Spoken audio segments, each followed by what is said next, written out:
Hello guys, ഇനി നമുക്കൊരു നാടൻ മാമ്പഴ പുളിശ്ശേരി ഉണ്ടാക്കി നോക്കിയാലോ.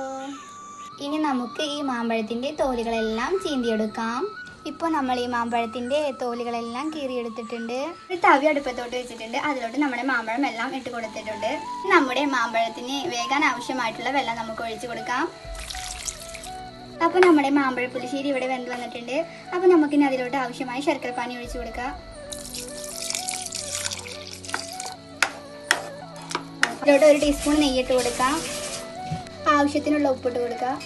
അതിലോട്ട് വേണ്ട അരപ്പിന് 1 പിടി തേങ്ങയും 1/2 ടീസ്പൂൺ ചെറിയ ജീരകവും കുറച്ച് മഞ്ഞൾപ്പൊടിയും 1/2 ടീസ്പൂൺ മുളക് പൊടിയും. ഇനി ഇതിലോട്ട് 3 ടീസ്പൂൺ തൈരും. ഇനി നമുക്ക് ഇത് നല്ല പേസ്റ്റ് പോലെ അരച്ചെടുക്കാം. അപ്പോൾ ഇത് പേസ്റ്റ് പോലെ അരച്ചെടുത്തിട്ടുണ്ട്. 1/2 ടീസ്പൂൺ കടുക്, 1/4 ടീസ്പൂൺ ഉലുവ, 2 വറ്റൽമുളക്, കറിവേപ്പില. ഇതെല്ലാം വറുക്കേണ്ടത് വെളിച്ചെണ്ണയിലാണ്. അപ്പോൾ വറുത്ത് വെച്ചതെല്ലാം ഇതിലോട്ട് ഇട്ട് കൊടുത്തിട്ടുണ്ട്. അപ്പോൾ നമ്മുടെ സിമ്പിൾ മാമ്പഴ പുളിശ്ശേരി റെഡി.